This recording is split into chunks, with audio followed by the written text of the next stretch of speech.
Hello friends, అందరికీ నమస్కారం. నా పేరు శివకుమార్. ఇప్పుడు మీరు చూస్తున్న పాయింట్ చిత్తూరు దగ్గర అగ్రహారంలో ఇవ్వడం జరిగిందండి.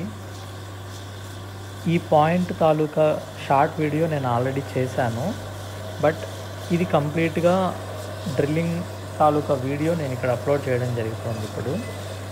ఇక్కడ మనకి ఈ పాయింట్ మనకు టోటల్గా 600 ఫీట్ డెప్త్ వేశారండి. ఈ 600 ఫీట్ డెప్త్లో మనకి 2 ఫ్రాక్చర్సే ఉన్నాయి. ఒకటి 400 దగ్గర ఉంది, ఇంకొకటి 550 తర్వాత ఒక ఫ్రాక్చర్, అది మేజర్ ఫ్రాక్చరు. ఇప్పుడు ఈ చిన్న ఫ్రాక్చరు మనకి 400 డెప్త్లో వాటర్ స్టార్ట్ అయిందండి. ఇదే మనకి 550 వరకు కూడా కంటిన్యూ అవుతుంది. ఇక్కడ మనకు ఈచ్ రాడు 20 ఫీట్ లెంగ్త్ ఉంటుందండి. ఇక్కడ డ్రిల్లింగ్ చేసేది మనకి 400లో వాటర్ వచ్చిన తర్వాత మనకి ఎప్పుడైతే వాటర్ ఎక్కువ అవ్వడం స్టార్ట్ అయిందో అప్పుడు మనకు కేసింగ్ వేశారండి. కానీ కేసింగ్ వేసిన తర్వాత మనకి కేసింగ్ అవుట్ సైడ్ నుంచి వాటర్ రావడం స్టార్ట్ అయింది. ఎప్పుడైతే మనకి ప్రెజర్ వస్తుందో ఆ ప్రెజర్కి కేసింగ్ బయట సైడ్ నుంచి వాటర్ ఎప్పుడైతే రావడం స్టార్ట్ అయిందో కేసింగ్ అనేది బాగా లూజ్ అయిపోయిందండి. లూజ్ అయిపోయి ఆ లూజ్ సాయిల్ అంతా కూడాను కింద బిట్కి వెళ్ళిపోవడం వల్ల బిట్టు స్ట్రక్ అయిపోయింది. యాక్చువల్గా ఇదే నైట్ మనకి కంప్లీట్గా బోర్ అనేది కంప్లీట్ అవ్వాలి. బట్ ఆ బిట్ స్ట్రక్ అయిపోవడం వల్ల డ్రిల్లర్ వల్ల అవ్వక ఇది ఇప్పుడు మీరు చూస్తున్నది కూడా నైట్ 12 o'clock అండి. ఆ నైట్లో వాళ్ళు తన వల్ల అవ్వక ఆ పాయింట్ని అట్లానే స్టాప్ చేసి మార్నింగ్ మళ్ళీ క్లియర్ చేసుకొని మళ్ళీ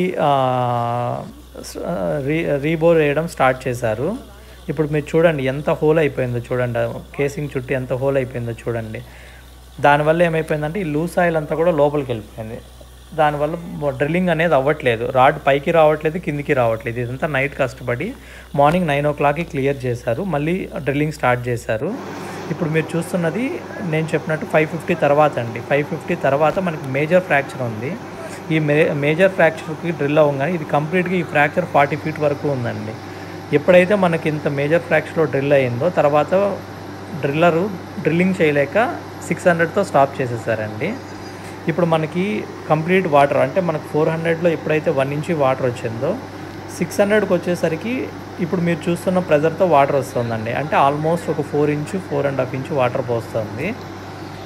దాని తర్వాత డ్రిల్లర్ వల్ల అవ్వలేదు, కానీ యాక్చువల్గా మనం 750 వరకు ఈ పాయింట్ డెప్త్ వేసుకోవచ్చు. కానీ ఈ ప్రెజర్కి డ్రిల్లర్ వల్ల అవ్వక 600తో స్టాప్ చేసేసారండి.